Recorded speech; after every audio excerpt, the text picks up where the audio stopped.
Sobat pembelajar, pada materi sebelumnya kita telah mempelajari mengenai asersi dalam pelaporan keuangan. Kali ini bersama saya Rianto, kita akan belajar mengenai penerapan PIPK tingkat entitas. Nah, sobat pembelajar, sudah tahu belum apa itu pengendalian intern pelaporan keuangan tingkat entitas? Pengendalian intern pelaporan keuangan tingkat entitas atau PT merupakan pengendalian yang dirancang untuk memberikan keyakinan memadai atas pencapaian tujuan pelaporan keuangan suatu organisasi secara menyeluruh dan mempunyai dampak yang luas terhadap organisasi, meliputi keseluruhan proses, transaksi, akun, atau asersi dalam laporan keuangan. Nah, untuk memahami materi penerapan PIPK tingkat entitas ini, lebih dalam kita akan membahas komponen-komponen pengendalian intern, lingkungan pengendalian, penilaian risiko, kegiatan pengendalian, informasi dan komunikasi, kegiatan pemantauan, serta pengendalian umum TIK. Berikut penjelasannya. Bentuk aplikatif dari pengendalian intern tingkat entitas mengacu pada penerapan komponen-komponen dan prinsip-prinsip pengendalian intern sebagaimana diatur dalam Peraturan Pemerintah Nomor 60 Tahun 2008 tentang Sistem Pengendalian Intern Pemerintah beserta peraturan-peraturan turunannya. Adapun komponen-komponen pengendalian intern tingkat entitas berdasarkan peraturan tersebut adalah lingkungan pengendalian, penilaian risiko, kegiatan pengendalian, informasi dan komunikasi, serta pemantauan. Komponen pertama adalah lingkungan pengendalian.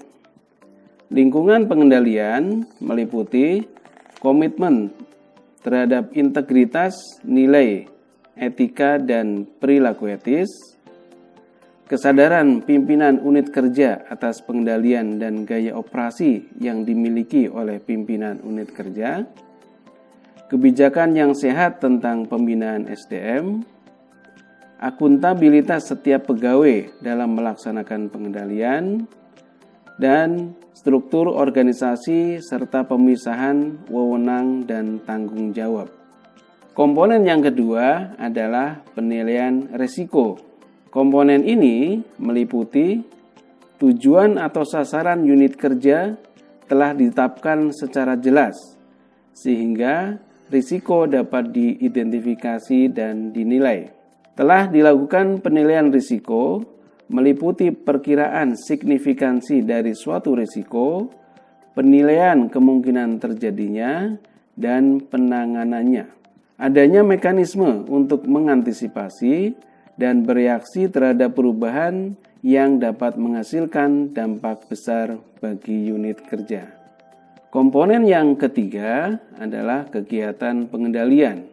Komponen ini meliputi kebijakan dan prosedur yang dibutuhkan untuk pengendalian setiap kegiatan telah diterapkan secara tepat, evaluasi atas perbedaan capaian kinerja, dan pelaksanaan tindakan perbaikan yang tepat serta tepat waktu, adanya pemisahan atau pembagian tugas kepada pihak yang berbeda untuk mengurangi risiko kecurangan atau tindakan yang tidak layak, pembatasan akses terhadap dokumen, catatan, aset, data, dan aplikasi, adanya mekanisme otorisasi dan persetujuan terhadap transaksi dan kejadian penting, dokumentasi yang baik atas kegiatan.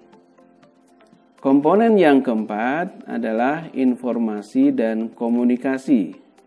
Komponen ini meliputi sistem menyediakan informasi yang dibutuhkan oleh unit kerja terkait secara akurat, sehingga informasi tersedia bagi orang yang tepat dalam rincian yang cukup dan tepat waktu, Sistem informasi dikembangkan atau diperbaiki dengan berdasar pada rencana strategis unit kerja, sehingga unit kerja memastikan dan mengawasi keterlibatan pengguna dalam pengembangan, perbaikan, dan pengujian program atau sistem informasi.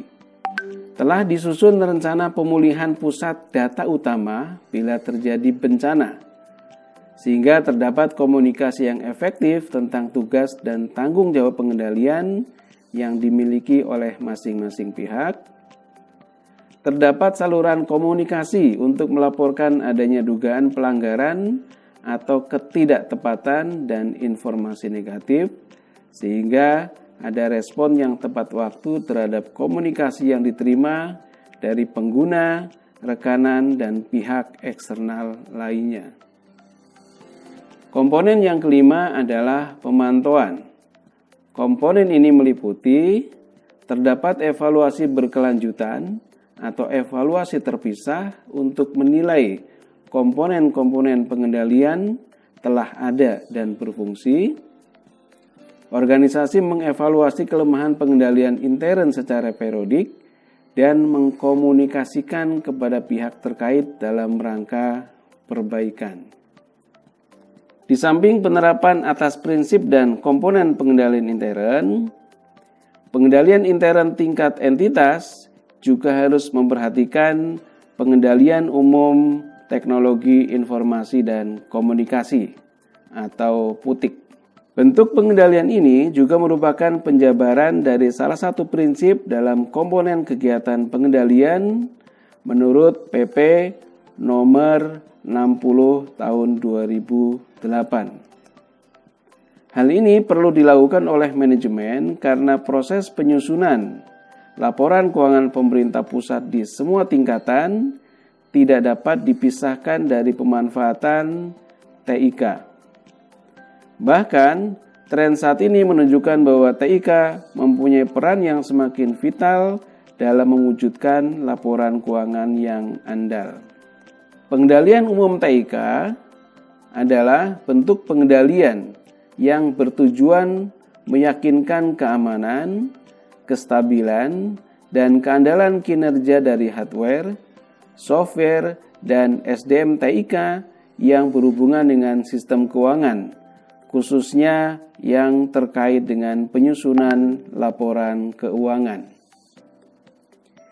Secara umum, pengendalian umum TIK terdiri atas 4 komponen atau 4 area pengendalian utama, yaitu manajemen risiko, manajemen perubahan, akses logikal, dan operasional TIK dan kelangsungan layanan.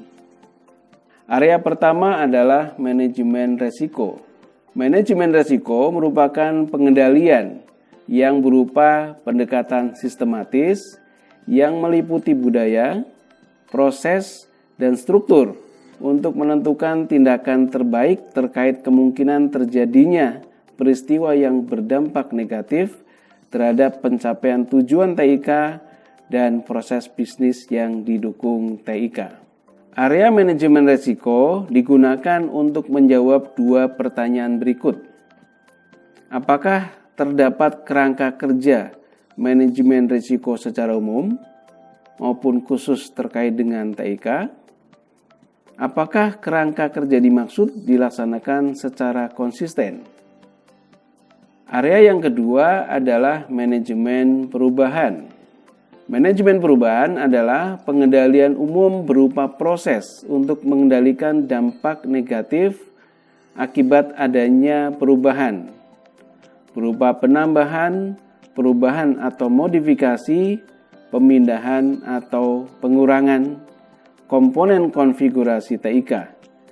Di antaranya perangkat keras, perangkat lunak, perangkat jaringan, dan dokumen terkait dengan perubahan, baik berupa sistem atau aplikasi. Area manajemen perubahan digunakan untuk menjawab 3 pertanyaan berikut. Apakah perubahan sesuai dengan kebutuhan organisasi atau proses bisnis? Apakah perubahan tidak menyebabkan gangguan signifikan terhadap kelangsungan proses bisnis? Dan apakah perubahan dan implementasi dilakukan oleh pihak yang terotorisasi? Area yang ketiga adalah akses logikal. Akses logikal adalah pengendalian umum berupa alat dan protokol yang bertujuan untuk memastikan otorisasi akses pengguna dan mencegah akses pihak yang tidak berwenang terhadap aset informasi, khususnya perangkat pengolah informasi. Akses logikal digunakan untuk menjawab dua pertanyaan berikut. Apakah sistem dilakukan oleh pihak yang sah? Dan apakah akses tidak sah dapat terdeteksi dan dicegah? Area yang keempat adalah operasional dan kelangsungan layanan.